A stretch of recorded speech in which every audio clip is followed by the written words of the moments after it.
এই চাঁদাবাজি, টেন্ডারবাজি আর ওই দখলদারিত্বের রাজনীতি করে আগামীতেও কেউ টিকে থাকবে, রাজত্ব করবে, তাহলে তারা ঢোকার স্বর্গে বসবাস করছে। বিচার সংস্কার ছাড়া ওই হুদা রকিব মার্কা কোন নির্বাচন এদেশের মাটিতে আমরা হতে দেব না। আসসালামু আলাইকুম ওয়া রাহমাতুল্লাহ।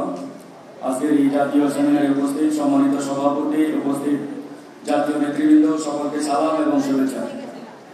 আসলে জুমার দিন, নামাজের সময় প্রায় কাছাকাছি, বক্তব্য দেওয়ার মতো সময় সুযোগ কোনোটাই নেই। তারপরেও আমার পূর্বে আমাদের ইসলামী আন্দোলনের নায়েবে আমির, আমাদের প্রেসিডিয়াম সদস্য আশরাফ ভাই অলরেডি একটা জোটের ঘোষণা দিয়ে দিয়েছেন। তো দেখা যাক আল্লাহ আসলে আমাদের কোন দিকে কবুল করে কোন দিকে নিয়ে যায়। তো আমার পূর্বে যারা বক্তব্য রেখেছেন প্রত্যেকের বক্তব্যেই একটা বিষয় পরিষ্কার, যে আগামীতে বিচার এবং সংস্কারের প্রশ্নে আমরা আপোষহীন। বিচার সংস্কার ছাড়া ওই হুদা রকিব মার্কা কোন নির্বাচন এদেশের মাটিতে আমরা হতে দেব না। খাতা কলমে 12 বার নির্বাচন হয়েছে, কিন্তু বাংলাদেশের জনগণের অধিকার প্রতিষ্ঠা হয় নাই। 1971 থেকে 2024 সাল পর্যন্ত মোটা দাগে অসংখ্যবার দেশের মানুষ জীবন দিয়েছে, কিন্তু জনগণের কাঙ্ক্ষিত বাংলাদেশ বিনির্মাণ হয় নাই।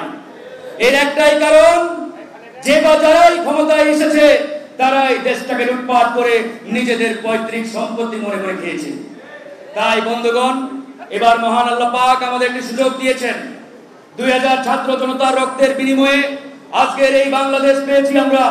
এই বাংলাদেশকে যাতে আমরা নতুন করে জনগণের বাংলাদেশ হিসেবে গড়ে তুলতে পারি, তার জন্য আমাদেরকে এখন থেকে ঐক্যবদ্ধ থাকতে হবে এবং সোচ্চার থাকতে হবে। আজকে ডানে বামে, সামনে পিছনে চাঁদাবাজ, টেন্ডারবাজ, দখলদারিত্বের যে রাজনীতি শুরু হয়েছে, আমরা স্পষ্ট করে বলতে চাই, এই দখলদারিত্বের রাজনীতি করে খুনি হাসিনা বাংলাদেশে টিকতে পারে নাই।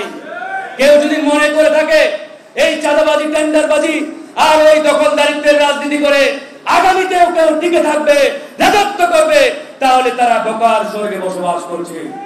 এদেশের ছাত্র জনতা রাজনৈতিক দলগুলো এই চাঁদাবাজি, টেন্ডারবাজি আর দখলদারিত্বের রাজনীতি এই বাংলাদেশের মাটিতে আগামীতে আর হতে দেবে না।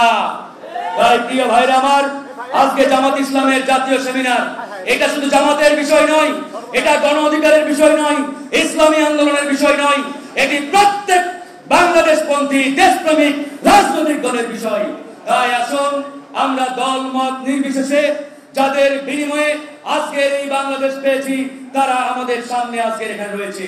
যারা আমাদের আহত ভাই, শহীদ পরিবারের সদস্য, তারা কিন্তু আমাদের সামনে, তাদের কান্নার রোল এখনো আমাদের কানে বাজে।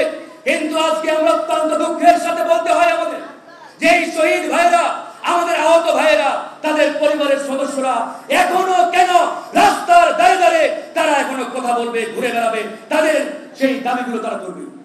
এটাই রাষ্ট্র, এই সরকার, দায়িত্বশীল ব্যক্তিবর্গের প্রধানতম দায়িত্ব ছিল, কিন্তু তারা করতে পারে নাই। আমরা সরকারকে আহ্বান জানাবো, আপনার ডান বামে না তাকিয়ে, কোন দলের দিকে না তাকিয়ে আপনার শহীদ ভাইদের দিকে তাকান, আহত ভাইদের দিকে তাকান, তাদের দিকে তাকিয়ে তাদের যে স্বপ্ন, তাদের যে আত্মত্যাগ, তাদের যে আকাঙ্ক্ষা, সেটার দিকে তাকিয়ে নতুন বাংলাদেশ বিনির্মাণে মনোযোগ দেন। কোন দল চাপ দিবে সেদিকে কাত হয়ে যাবেন, এই জন্য চেয়ারে বসানো হয় নাই।